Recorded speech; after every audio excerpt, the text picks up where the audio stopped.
Salut à toutes et à tous et bienvenue dans ce 12e épisode du podcast, du calendrier de l'avant des podcasts version 2. J'espère que vous êtes en forme, j'espère que vous allez bien.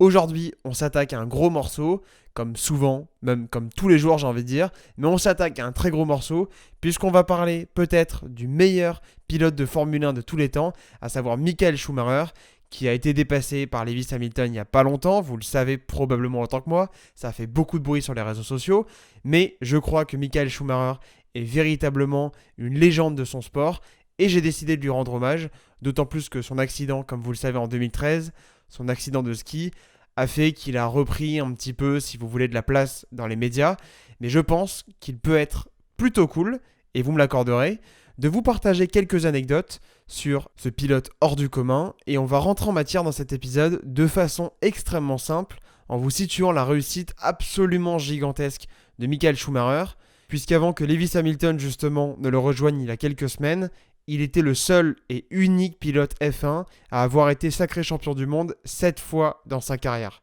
Je ne sais pas si vous imaginez, c'est juste monstrueux en fait, c'est terrible. A noter au passage qu'à propos de ce sujet-là, il y a un super article de l'équipe qui a été réalisé.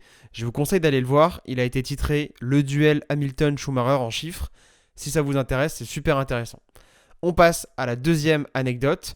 Il faut savoir que Schumacher est quelqu'un d'assez discret et vraiment pas du genre à se mettre en avant. Tu vois, c'est quelqu'un d'assez humble. Même si, logiquement, sa fortune est estimée à des sommes considérables, en l'occurrence entre 7 et 800 millions de dollars, avant son accident de ski en 2013, qui a été assez lourd de conséquences puisque sa femme a utilisé une certaine partie des sommes qu'il avait gagnées pour pouvoir justement le soigner, et je pense que c'est plutôt raisonnable. Bref, cette discrétion en question, elle est matérialisée notamment par les voitures, de façon assez étonnante, vous me direz, qu'il utilise à titre personnel. Il a par exemple longtemps roulé en Fiat 500, c'est quand même assez marrant d'imaginer ça, quand tu sais les monstres, les bolides absolument énormes qu'il a entre les mains pendant les courses. Je trouve ça fou.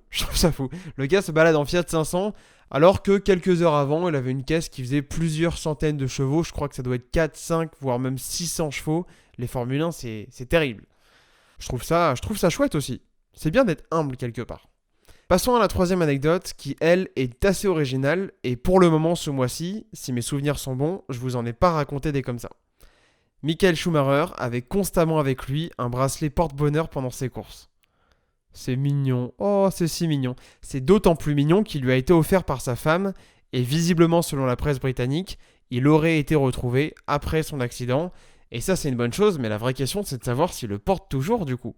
Ouais, parce que le gars, il a beau avoir remporté un nombre de courses pas possible, il a quand même subi un accident qui a failli le tuer, tu vois. Donc je me pose la question. Je pense que je vais faire des recherches sur ce sujet-là et peut-être que je vous partagerai ça sur Instagram. Ou alors faites des recherches de votre côté et on en rediscutera.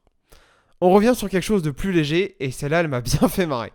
En 2009, Schumacher et sa famille sont sur le point de rejoindre l'aéroport et Michael a peur de rater l'avion. Ok, jusque-là rien de trop surprenant. Du coup, il a tout simplement demandé au chauffeur de lui laisser le volant, ce qu'il a évidemment accepté parce que le gars savait que c'était Schumacher. Et après ça, il a raconté en interview, je cite, il a fait des dépassements incroyables et a roulé à toute allure dans les virages. Schumacher, il n'a pas le temps. A noter d'ailleurs qu'à cette date-là, c'est important, les 4 premiers films Taxi étaient déjà sortis. Oui, parce que je pense qu'ils ont été traduits aussi en allemand et qu'ils sont sortis. Donc les 4 films étaient déjà sortis, donc peut-être qu'il s'en est inspiré. On peut pas savoir.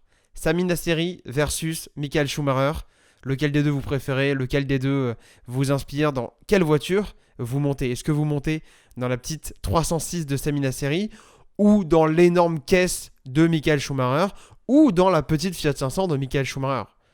Tout est là, chers amis.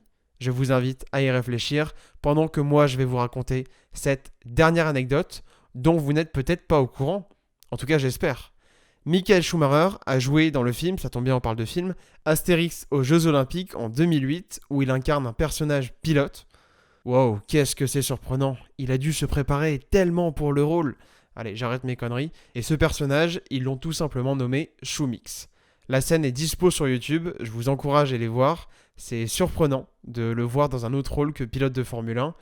Et je trouve ça beau aussi de sa part d'avoir prêté de son temps et d'avoir prêté de sa personne pour interpréter un personnage qui, à première vue, ne restera pas dans les annales du cinéma. Tu vois, je veux dire, Déjà, c'est pas un rôle de premier plan et il faut quand même prendre le temps de faire les déplacements avec les équipes techniques et tout. Bref, je trouve que c'est un beau geste. On va terminer sur ces good vibes en vous remerciant d'avoir écouté cet épisode jusqu'au bout, en vous remerciant, nous sommes désormais à la moitié. Si jamais vous écoutez l'ensemble des podcasts, c'est vraiment avec grand plaisir que je vous fais tout ça, que je vous fais découvrir ces anecdotes. Et on a fait la moitié du chemin, les gars. On a fait la moitié du chemin. Demain, pour enclencher la deuxième partie de ce calendrier de l'Avent des podcasts version 2, nous allons parler d'un certain Nikola Karabatic, qui a beaucoup fait parler de lui de par les affaires judiciaires dans lesquelles il était impliqué. Mais je vous rassure, ça va pas être le sujet de demain. Bonne soirée ou bonne journée en fonction du moment lors duquel vous allez écouter ce podcast. Et nous, on se retrouve bientôt. Bye!